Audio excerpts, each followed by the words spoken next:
can. Tyrone Griffin is, let me start again. Tyrone will be speaking with us tonight, 1001 Nights in Transition.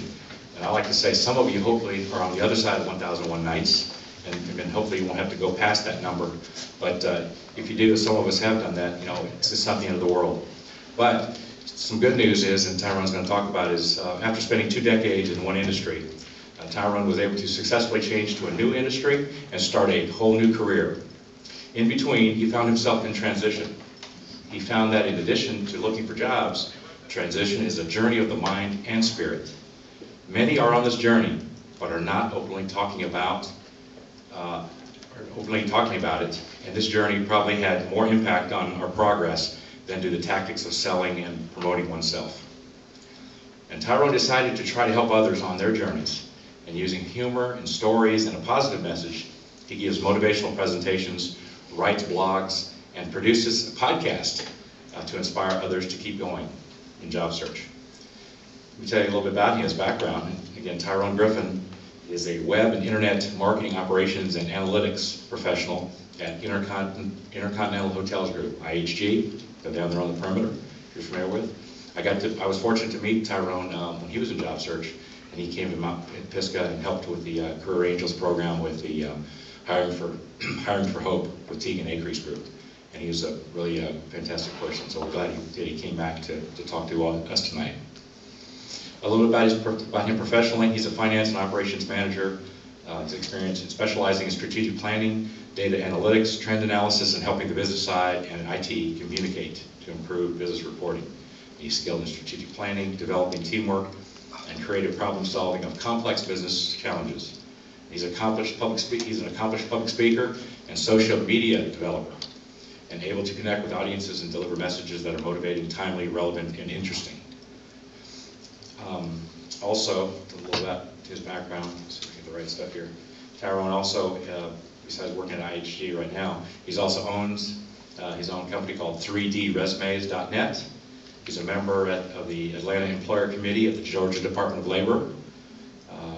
And he's also a volunteer and table facilitator at Roswell UMC. Maybe you've met him there at the great program they have. And also, as I mentioned before, he's a public speaker, a blogger, a podcaster, and social media developer at, I love the name, wait for it, Bunny Slippers Are Evil, Transition Management. And so remember that phrase, you won't forget that tonight. Bunny Slippers Are Evil. So if you ever get a chance to get his podcast, I'm sure he'll talk about that.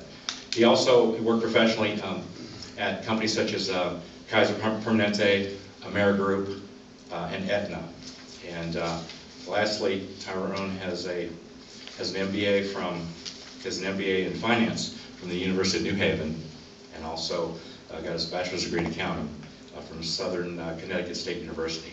So without further ado, I'd love to introduce our guest speaker tonight, Tyrone Griffin.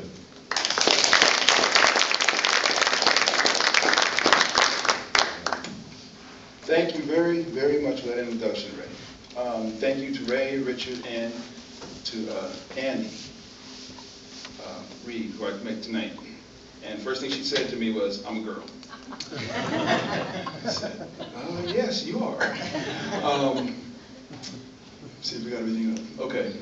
For those of you who don't know me, as he said, my name is Tyrone Griffin. Why are bunny slippers evil? Anybody know? Okay, I'll tell you. Some people know, but bunny slippers are evil because if it's 3 o'clock in the afternoon and you have on your bunny slippers, you're not looking for a job. Plain and simple. If you're sitting at home all day looking for a job, sitting around in your bunny slippers, you're not really looking. You got to get out.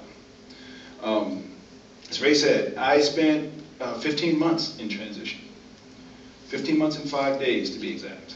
So I know what a lot of you are feeling right now. Hopefully tonight you'll leave this presentation. We won't talk about resumes and business cards and cover letters and interviewing and networking. We'll talk a little bit about networking, but we won't talk about all those things. What I'll talk about, hopefully, is what's in here, what's going on in here, what's going on in your heart. 1,001 days in transition is about 2 3/4 years, and that's a long time. That's a long time when you're looking every day. And it's hard to explain to people who haven't been in transition how could you go that long? And I remember when I hit a year and somebody asked me, how could you not have a job? How could you not find a job for a year? And I said, well, I didn't plan it that way. You know, it happened week by week. It was like, I didn't get a job this week, and I didn't get a job next week, and it just kept going. So it wasn't like it was the goal. You know, my original plan was 6 weeks, because that was when my severance ran out. Didn't happen. But trying to explain that, I mean, I can explain it to everybody here, and they understand it. Try to explain that to somebody who's been working. They just can't conceive of how you cannot find a job. You know, when they go, those of you who have been to Roswell, and you sit in that room with 200 or 300 people and think, you know, this many people can't find a job? And I say, well, this is the tip of the iceberg. These are the 300 that showed up this week. This isn't counting the 20 million who stayed home tonight. So it's, and we'll get into all that, but it's, I'm very happy to be here. I thank you all for your hospitality. So let's get started. So now we know what bunny slippers are. So tonight we're talking about 1,001 Nights in Transition. This is a Bunny Slippers Are Evil presentation. Okay. First, let's talk about the 10 traits of long-term transition. Just tell me when I'm wrong. Number 1, you wake up in the morning, you want to cry. You don't go to many networking meetings. And I know one networking meeting where the guy says you should go to 4 to 6 meetings a week. And I did that. You know, we probably all did that for about a week. And you burned out and you said, I can't do this anymore. And you know, you start being very selective. Third one, you don't go to family gatherings anymore. For a variety of reasons. Maybe it's financial, maybe it's you don't want to have the questions, people asking you, how's it going, things like that. You don't stay in contact with a lot of your friends. You just stop talking to people. You know, because the first thing they always ask you is, how's it going? How's the job search going? And you just, and I used to tell people, when I land a job, when you see me doing backflips up the street, you'll know I got a job. Until you see me doing those backflips, don't ask. You can't understand why God is putting you through this. How many people, raise your hands, are mad that God is not following your plan? Come on, you're in church. Okay. Now, let me ask this question. When has God ever followed your plan? You know, think about it. You made a plan, God's plan is what happened, and then you moved your plan over to what he was doing and claimed it. So get mad now.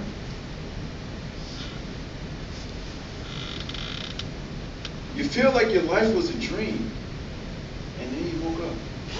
You look back on your career, the happy times, and it's like, that wasn't me. It feels like it was somebody else's life you're living. You know, as Ray said, I was in one industry for 20 years. I was in the insurance industry for 20 years. And now I'm in hospitality. Don't let anybody tell you you can't switch. We'll talk about that later too. You think this is your fault? That there's something wrong with you? I know this is not the happiest presentation in the world so far, and I do apologize. It's going to get happier. But how many people here think this is your fault that you're here, that you did something wrong? I have a friend who used to work at the International Olympic Committee in Atlanta. They moved to Switzerland. They just moved the whole branch to Switzerland later on. She was doing great. Had nothing to do with it. A lot of people are like that. A lot of people in that same situation. Somebody just decided to close an office. Or somebody decided, you know, there was a merger. Don't we hate mergers? Because you know somebody's got to go. You feel worthless, disconnected from society, embarrassed, overwhelmed with feelings of despair. You feel pretty bad. Is that pretty accurate? A lot of big words, but at the end of the day, you feel pretty bad. You want to give up. How many people have thought about just saying, you know what, I'm just going to sit this one out? Of course, yeah, you're independently wealthy so that you can sit this one out. But, so am I pretty much on target with these? Okay. And finally, you think this is the worst thing in the world. Let me say this, it's not. To give you a little perspective on that, anybody in here who has had to bury a parent, a child, or a sibling while you were in transition, it puts all this in perspective. So don't ever think this is the worst thing. The thing is, we all have a plan, you know, for our lives. We're going to go to work, do a good job, work hard, work long hours, whatever, do whatever they ask me to do, smile at the right people, go to the right lunches, pat the right people on the back, take on the right projects, work for 30 years, coast for 10 years, retire with a gold watch. How many people have had a plan? When they were 22, they're like, you know, I'll be a millionaire by 30. Remember that plan? Everybody had that one, right?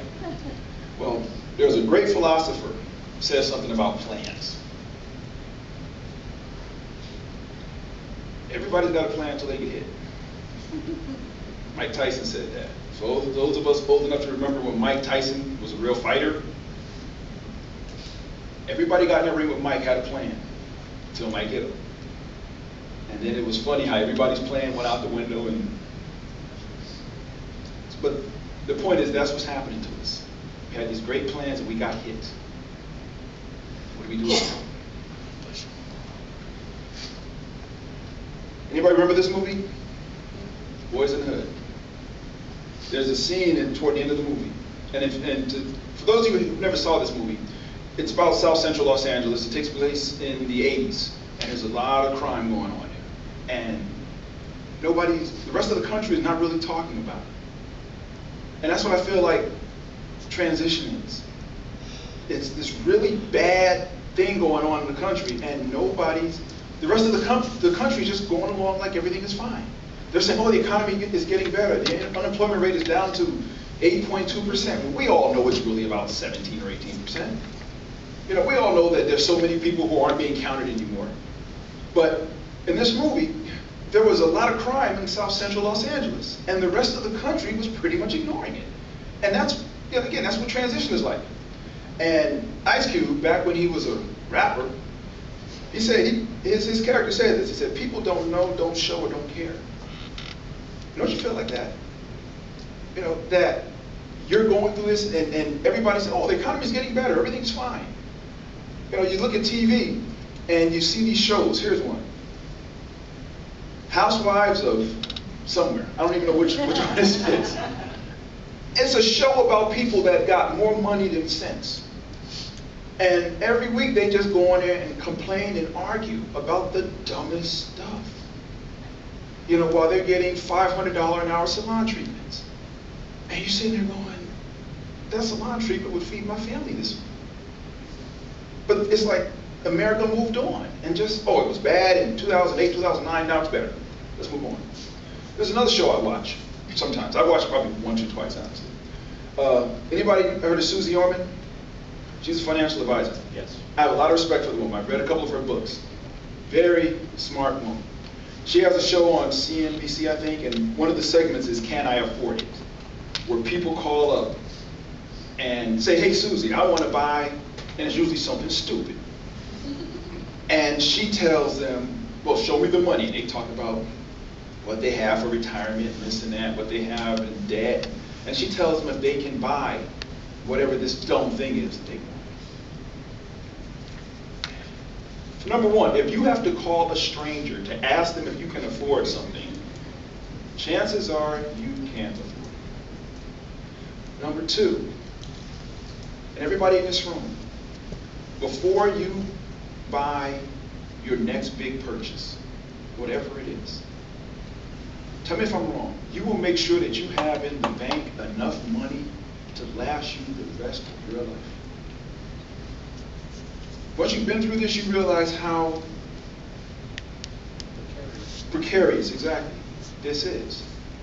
You know, when we were working before, go back 10 years ago when we were all working, we would buy a new car just because we felt like it. Remember those days? Oh, the new Mazda comes in this right shade of blue. That's what I want. Not to pick on the women, but how many times did you buy a new pair of boots just because you felt like it? See, I'm keeping my distance. But, every time, and like I said, I've only watched this show probably twice. And every time I watch it, people are calling up and asking about the dumbest things. And in my mind, I'm thinking, okay, you got a little bit of a nest egg. But the question is, if you lost your job today, remember they used to tell us have that 6 months of savings in the bank? And we flew by that real quick, didn't we? 6 months is, you're just getting your feet wet in transition. But everybody said, you have 6 months of savings. You can go spend the rest of your money because you got 6 months. But my point is, it's like there's two Americans. There's us who are going through this. And then there's the rest of the country that's like, oh, everything is fine, everything's peachy. The funny thing cracks me up when I hear people who've been working for the last 5, 6, 7 years talk about they're broke. The economy's tight. You don't know tight. You got a paycheck coming in. You don't know what tight is. How does it get tight when you're getting paid every? Oh, you bought a Hummer. Oh yeah, okay. And then gas at $4 a gallon. And you got to drive 400 miles a week. And you got to insure that thing. We were keeping up with the Joneses. We all did, to some extent. We were keeping up with the Joneses. And that reminds me of, you ever see the Thunderbirds, those aerial, the Air Force aerial fighter jets, they fly around? About 10 or 12 years ago, either the Blue Angels or one of those groups had a bad crash. Because what happens is they all follow the plane in front of them. Well, the plane in front had a mechanical problem. And he went straight into the ground. And all of them went straight with him. Because they weren't looking at their instruments, they were following his wing. And I feel like that's what a lot of us did with the Joneses. We're following the Joneses. We're trying to keep up with the Joneses. And then the Joneses declared bankruptcy. And then we looked around and said, oh, we got a problem. But it's this, again, like I said, it's all this is to say, I still feel like that the rest of the country is either trying to forget this or has forgotten. The point I make about that is we have to rely on each other. If you look around this room, this, for lack of a better term, is your family right now. Because these are the people who can understand what you're going through. There's people in here who don't know each other. But I bet you could have a better conversation about what you're going through with a stranger that you've never met in here tonight than you can with people in your family. So just remember that. You got to stick together. We'll talk about that a little bit later. But you got to help each other. We have to help each other. How many people are dealing with that little voice in their head or that big voice in the house? Where your spouse doesn't understand what you're going through. You come home and they say, got any interviews today? How's the job search going? It's amazing, the person you married because they were witty and charming and all these great things, caring and nurturing, they got pretty stupid the day you lost your job. They don't get it. They ask questions that they don't mean to be mean, but it's like a dagger, a reminder. So let's be honest, what that is, that's not the spouse, that's the devil. If we want to get religious here for a moment, that's the devil trying to tear you down. Using your friends, your family, people on TV who say that unemployed people are just lazy. It's the devil. It's the devil talking to you, or trying to talk to you. And it's not just the devil, it's the devil and all his minions. All of his partners. Everybody in hell is trying to tear you down. Is trying to yell and make you feel bad. What you need to do is shut them up. And I'll say this in church, you need to shut the hell up. Okay? The best thing somebody can say to each other is, you need to shut the hell up. Because it's the hell and the devil that's trying to tear you down. I told you this was not like any presentation you heard before. I can't believe I just said that in church. Okay. Story of David and Goliath.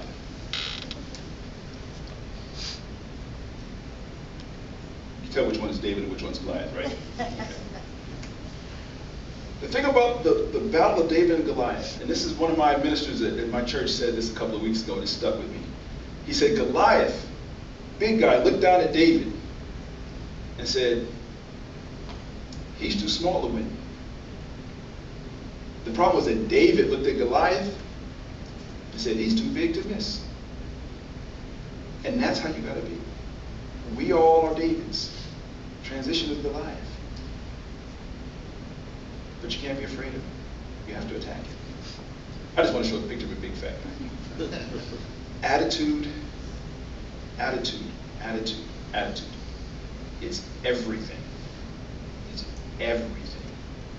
You can't walk around with your lip poked out and think you're going to suck it back in and pull yourself up high when a job comes around. Remember when you were young, when we were young and partying, we'd go to a party. And you didn't know who would be there. But you dressed your best. You didn't know who was going to be there, but you dressed up. You said, whoever is watching, I'm going to look good. That's how you got to be in transition, because you never know who's watching. When I was in transition, I had 2 offices, and some people know about it. Panera Bread. Panera Bread was my office. I went there every day. For 6 or 7 hours a day, I was at Panera Bread with my laptop, doing my job search. And one day, as I was leaving, there was a man sitting next to me. He'd been sitting there for about 3 or 4 hours. And we hadn't really spoken because we were both working. And as we were getting ready to leave, we started chit-chatting. This guy was a human resources director from Home Depot. Yeah. You never know who's watching. Nothing can stop the person with the right mental attitude from achieving his goal. And nothing on earth can help the person with the wrong mental attitude. What is it? The Bible says, if you have the faith of a grain of sand, of a grain of rice, mustard seed, I'm sorry, yeah. You can move a mountain. Thomas Jefferson, he restated it, but that's what he's saying. What you speak about, you can bring about. What you speak about, you can bring about. Your thoughts, you have to watch your thoughts. Watch your thoughts, because your thoughts become your words. You have to watch your words, because your words become your attitude, your actions. Sorry. Watch your actions. Your actions become your habits. Watch your habits, because your habits become your character. And most importantly, you watch your character, because your character becomes your destiny. But it all starts with watching your words. What's in here will come out. Watch your words. I like movies, if you haven't figured out. Anybody know this movie this scene is from? All the geeks in here know. The Spot. That's right. Do you know what he is saying right here? He was a very famous actor. What he's saying, one word. You know what one word he's saying? Remember. Remember.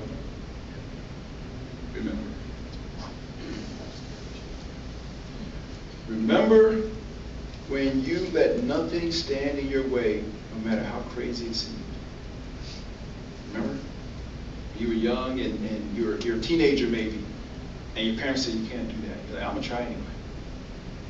You know? Remember that. That's how you got to be now. Remember the last time you got a new job? Remember the feeling you had when they made you an offer? There's people in here tonight. It's a great feeling. But we've all had that feeling in this lifetime. It wasn't somebody else, it was us. Remember that feeling. It was a great feeling, wasn't it? I told a story at Rumsey a couple of weeks ago. I once was laid off, and I knew when my date was coming. My date was on a Monday, and I had nothing to go to. The Friday before that Monday, I got a job offer. You don't know how good that felt. That felt so good. I literally sat at a friend's desk and cried. But it was a great feeling. Remember when you got your first car? Remember how good that felt? Remember when you completed an important project at work? Remember you might have worked weekends and nights for weeks, and you got it done? It was a great feeling, wasn't it? Remember when you walked across the stage and got your cap and gown? You know, in high school or college, graduate school, it was a great feeling. My point is, remember these good feelings. Remember when someone you loved first told you they loved you? Remember that first time your future spouse or future ex-spouse? Hey, the first time they said, I love you, and your knees got weak, you know, and you're probably very calm and cool, and then when they left you, you're like, yeah. Remember when Tiger Woods used to win a lot? And you know, that feeling? Remember the first time you looked into your child's eyes? Yes. You know, my son is 14, and I remember the night he was born, like it was yesterday. And I remember picking him up and holding him, and he's looking at me like, what? You know. But I remember looking in his eyes. It was a great feeling.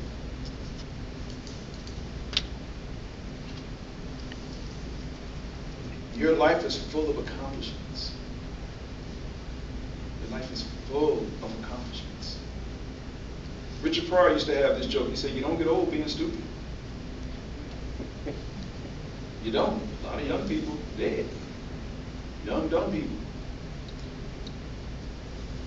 Don't ever think that you are not an accomplished person. You have a lot of milestones in your life. And the feeling you feel when you think about them, that pride, that's what you need to remember now. In these dark days, when you're sitting there and you're depressed and you think you're worthless and you don't know what to do, remember those good feelings. I am not what happened to me, I am what I choose to become. C.G. Jung said that. I am not what happened to me. You are not what happened to you. Somebody else said it better. They said life is not about what happens to you, it's how you react, how you respond to it. Somebody else said life is 80% about how you respond to what happens to you. This is not, don't let yourself be defined by where you are now, by what's happened to you. Define yourself by what you do with it. I used to say a test of character is what you do when nobody's watching. You know, church is a perfect example. When they say they need a volunteer to go out back and watch the back of the building during church, nobody wants to do that. But they say we need somebody to come here and stand in front and look important. The hands go up. But a test of your character is what you do when nobody's watching.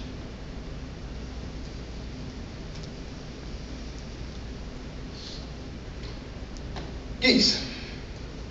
I love that picture. Ooh. What can we learn from geese? Anybody ever watch the geese fly and understand what they're doing when they're flying in that V formation? It's not by accident. What'd you say? They always fly in groups, but it's not by accident. See, that's the funny thing. We always consider ourselves to be the smartest people, the top of the food chain and all. Nature does some pretty smart things. When geese fly, they always fly in a V formation. You know why they fly in that V formation? the aerodynamics of it is it breaks up the wind and everything else. The bottom line, when they're all going in the same direction, it's easier for everybody. They did a study and they found out that geese can fly like 71% further in a group than they can by themselves. Because they're all flying, they're a group and they're all going in the same direction. So they're supporting each other. One falls out of formation, he feels a drag. In job transition, when you stop doing what you know you're supposed to do, you feel the drag. You know, when you get up and you know you need to contact these 2 or 3 people and you don't do it, or you need to go to this meeting because you're going to meet this person and you don't do it, you feel that drag. He's the same way. When they fall out of formation, they feel that drag and they get right back up. We got to make sure we get back up. One gets tired, he rotates back.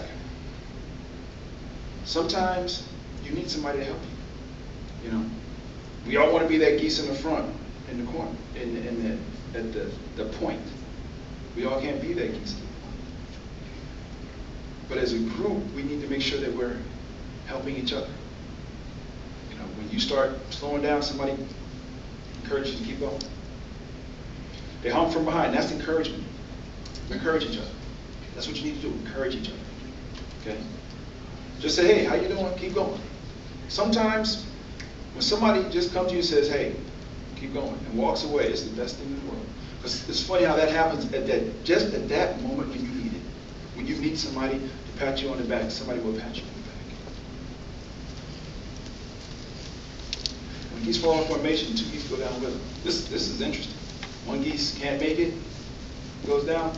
2 more go down with him, they'll stay with him until he recovers. And then they'll just find the next group of geese going and get back up. But the thing is, they support each other. When I was, there was a point in my transition when I got a phone call from somebody, one of my LinkedIn friends, and they said, hey, this person, nobody's seen her for a while. Nobody's seen her for about a week, and nobody's heard from her. And it was interesting, at that point, my job search stopped for about 2 or 3 hours. And a bunch of us got on the phone and started calling each other. Because you know how we all know each other, but nobody really knows where anybody lives? So everybody was calling around trying to find somebody who knew where this person lived. Because we were afraid that, you know, we wouldn't see her for a couple of weeks and, you know, the worst would have happened. But that's the thing. When one of you is having a bad day, and you see somebody having a bad day, you can't just go, well, you know what? Sucks to be them. Keep going. Sometimes you have to stop what you're doing to grab them and say, okay, come on.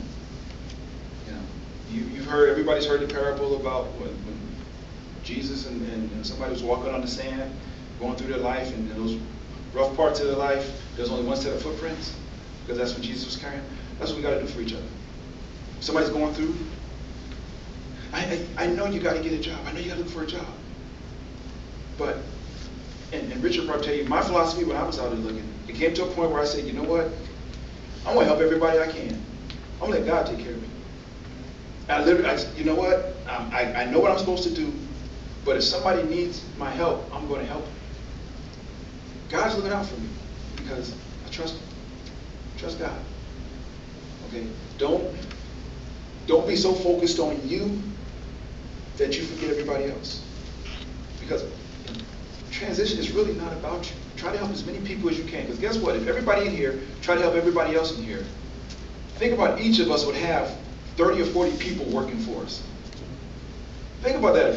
If everybody in here said, I am not going to worry about me, I'm going to try to help everybody else in here. All of a sudden, you got all these people working for you.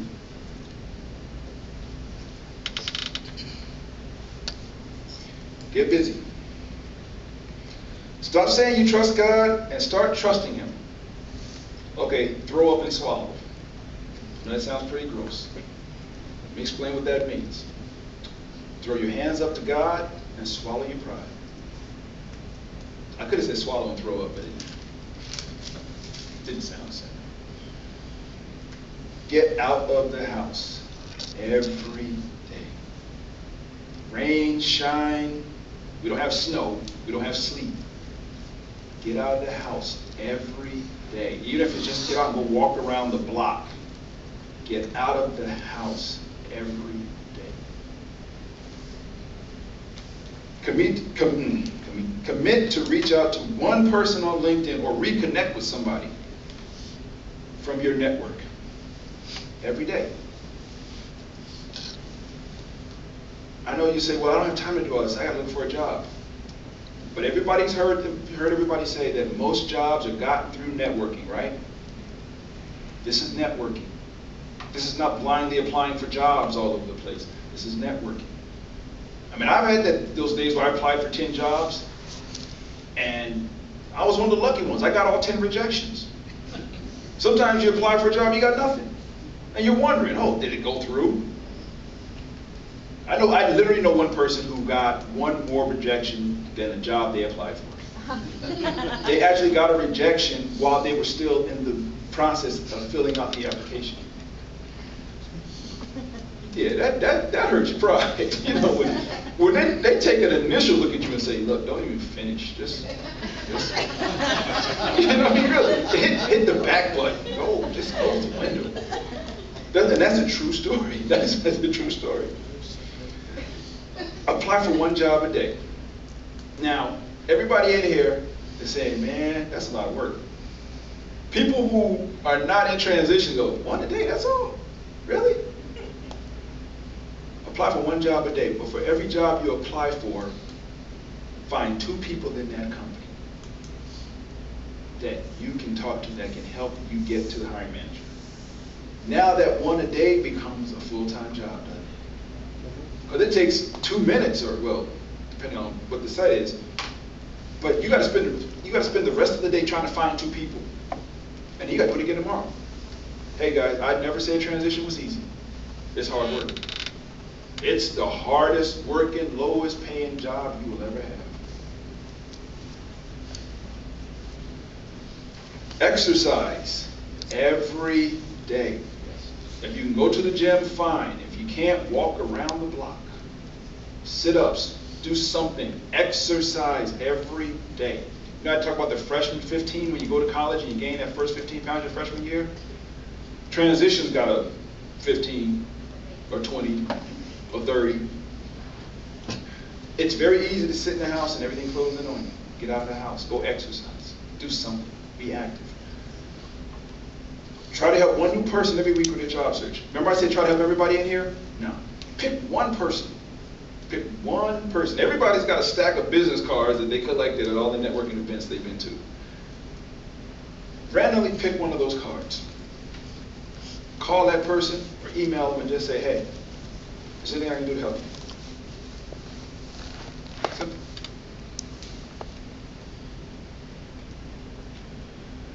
Look in the mirror and give yourself a hug every day. I know it sounds silly. Do it. Give yourself a hug every day. Fix your resume once and leave it alone. Don't let anybody else look at it. Don't let anybody else review it. Leave it alone. When your background changes, change your resume. But Richard tell you, I've done resume reviews, he's done resume reviews. You can pick apart anybody's resume. But at the end of the day, it's yours. You know, you go to resume review and they say da da da da. Okay. You go change it up to what this person said. And then you go to another review and they change it again. And all of a sudden you find out you've been changing it all over the place. And then you don't have a job and you're blaming everybody else. It's your resume. Okay? I know some people say, you want to change it for every job you apply for? Go ahead. I did that for about 3 days. And I lost track of who I sent what. I said, okay, I'm going to stop doing this. But remember what I said. Most jobs are found through networking. If you network right, your resume is irrelevant. It really is. It's a checkbox. You have a resume. Okay. You know, it's like, remember your parents used to say with manners, Nobody notices manners unless you don't have them. That's how your resume is. You network with a hiring manager, you get in there, you're talking to them, and they like you, and they like what your the elevator speech or whatever. That's all. You got a resume? We're not gonna look at it because they're like, I like this person. They just want to be able to contact you. They want to be able to go to HR and say, well, see, you got a resume. So all this time you focus on the resume, focus on the networking. Volunteer. Volunteer. Volunteer. Did I say that loud enough? Volunteer. There's this ministry, there's Rumsey, there are so many ministries trying to help people in transition. And not even just that. Go find a nonprofit that's doing something good and offer to work for them for 10 hours a week for free. Do something. Do something good for somebody else. For one thing, it gives you something to put on your resume. Okay? You've been out of work, you've been out of paid work for maybe 2 years, and the hiring manager says, oh, what have you been doing? I've been looking for a job. What else? Because he doesn't know this is a full-time job. But volunteer, it'll make you feel good. I'm telling you now, there's no better feeling than when you help somebody else. Anybody is sitting at a networking meeting and going around the table and everybody's introducing themselves and people are giving their elevator speech and somebody gives one that is just horrible. And everybody at the table knows it's horrible. But nobody will say anything. They go, that's good, thank you. Next. And everybody, believe me, the guy who just gave it knows it's horrible. He didn't know what to do about it. Volunteer to help him. Don't say, hey man, your elevator speech is terrible. Just say, hey, see if I can help. Help somebody else. Volunteer, help somebody else. Because we all start helping other people, we all start helping ourselves. Embrace social media. I say I ain't got time for Facebook. I said on my podcast, one of the things I tell people the first 3 weeks in transition, I say bury the bodies. I say go out to Facebook and Friendster and whatever else you've been. I like to get drunk and make badpictures.com or wherever you are and take all those pictures down. But understand this, social media is not going away. That's the way people are networking. I'm in the process now of trying to set up Twitter and all this other stuff. Embrace it. Number one, it's free. Twitter's free. Facebook is free. LinkedIn is free. Whatever there's, I saw a chart one time, there were like 200 social networks. 200. Embrace it. When we were younger, and something new came out, we would try it, and we just run it into the wall. And, it crashed and burned. Remember how many people were on MySpace? It was a new thing, and we ran it. And then we get to a certain point and we're more refined and seasoned. And we say, I'm going to wait and see if this is going to work out before I put my hat in that ring. And then all of a sudden, it's 2 years later, and Facebook has 750 million users. And you find out that hiring managers are looking at Facebook. They say, well, good, you know what? I won't have a Facebook account, so they won't be able to find me. Sometimes that's just as bad. Remember on your resume used to say on the bottom, references? They're trying to figure out who you really are. That's all those references were. There's people that they can ask, hey, is so-and-so really as smart as he seems, or is he crazy? When they go look in Facebook and Twitter, they go looking for it, they want to get a picture of who you are. If there's nothing there, they got to fill in the blanks. And sometimes having nothing there is worse than having something bad there. Embrace social media. The woman that runs C3G Women's Group, her background, Millie, her background is social media. And that's the other thing. You'd be surprised how many experts are sitting in this room. Somebody who wants to say, I need a financial planner. Chances are one of the guys is a financial planner. If somebody says, I need a plumber. Chances are one of you guys knows a plumber or is a plumber. But embrace social media and find the experts amongst you who can help you with these things. But embrace it. I don't have time for that kid stuff. Let me tell you, that's what's happening right now. That's where people are looking for people. Okay? And it's free. It's absolutely free. You know, you get a Twitter following. Imagine if you have 200 or 300 people following you on Twitter. And then you say, oh, by the way, I'm looking for a job in X. And these 200 people who have followed you, they like you. And all of a sudden they say, oh, you're out of work, you're looking for something? Let me see who I know. It's like LinkedIn. You know, you blast out, hey, I'm looking for a job, or I got a job. I'm looking to hire somebody. And all of a sudden, you know, how many people get all the emails from like C3G and all the other networking groups? Yeah. Imagine if you put your name in there, you got that many people following you, and you put your name in one of them. So embrace social media, people. Embrace it. Wrap this up. Tell your circle you're looking for new opportunities. Make it easy for people to help you. When I was out of work, I didn't tell my neighbor across the street for 3 months that I was looking for a job. 3 months, I didn't tell him. Shame, embarrassed, whatever you want to call it, I didn't tell anybody.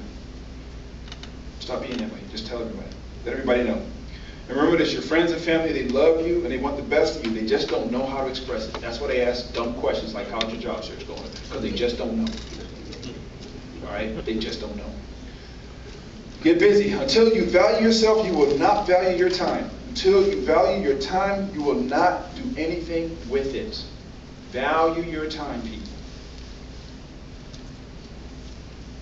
Every day look in the mirror and say, I am the greatest me there is. No matter what happens today, I will face it with my head held high, my back straight, and my pride intact. And if it is my fate to face this again tomorrow, I will face it with an even higher head, a straighter back, and a stronger pride. I am somebody. Say that every day. Be a role model. You know, how can you be a role model? Your children will be proud of how you deal with adversity. You think Bill Gates' parents, or his parents too, or his children are proud of him because he's rich? They're proud of him because of what he went through to get there. Get hungry. When you were young and hungry, you didn't have a direction, just energy. Now you have direction. You got to create energy. Get out of the house. That's how you create your energy. 13.1. Everybody seen these patches? This is for people that run marathons. You notice they don't have a picture of the finish line. They got a representation of the journey. The journey is what's important.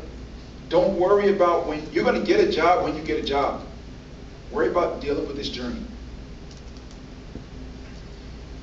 Get busy living or get busy dying. Ignore the goal, attack the journey.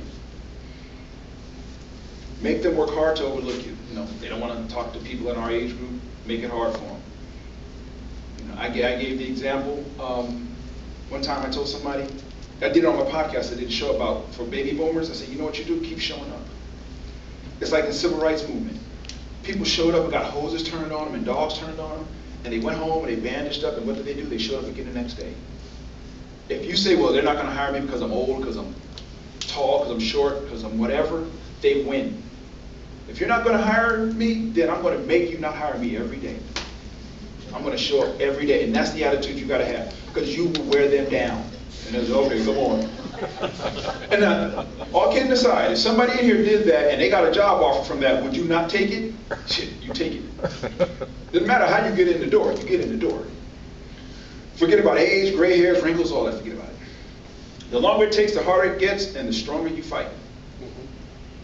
This is not the first adversity you've ever had. Ever act like all of a sudden your life was perfect until now? No. How long will it take? How long will it be like this? As long as necessary.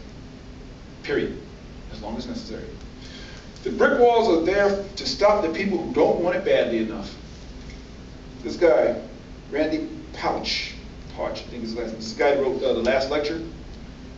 The brick walls are there for the people who don't want it bad enough. You want it bad enough? Then brick wall doesn't matter. What did Hannibal say when he crossed the Alps? We will find a way or we will make a way. This guy walked elephants across the Alps. Okay? They built the pyramids without a crane. And you tell them you can't do this. This is easy compared to what they had to do. Be crazy enough to believe when it's beyond reason to believe. 10, 12 years ago, Apple Computer had a commercial called Here's to the Crazy Ones. Remember that commercial?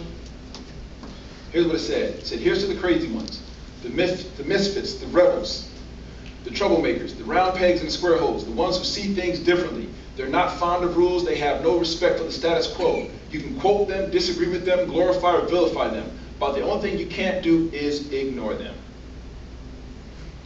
Because they change things. They push the human race forward. And while some may see them as the crazy ones, we see them as genius. Because the people who are crazy enough to think they can change the world are the ones who usually do. Be crazy enough to think you can change the world. Set your goals high. You know, somebody said, I'll shoot for the stars. If I miss, I'm still on the moon. This is how we were. This is when we were younger. When we were young and dumb. Remember that's what they used to call us, young and dumb and crazy. Don't forget that. Young and dumb and crazy was not such a bad thing. Fix your eyes forward on what you can do, not back on what you cannot change. Don't worry about where you came from. Don't worry about your last job. Don't worry about what got you in this situation. Don't worry about it. Keep looking forward. Without pressure, you can't make diamonds. Everybody feel under pressure? That's how you make diamonds. Finally, make what you're doing today important because you are trading a day of your life for it. Think about that. You cannot get this day back. You are trading a day of your life. If you want to spend it sitting at home watching TV, that's a day you won't get back.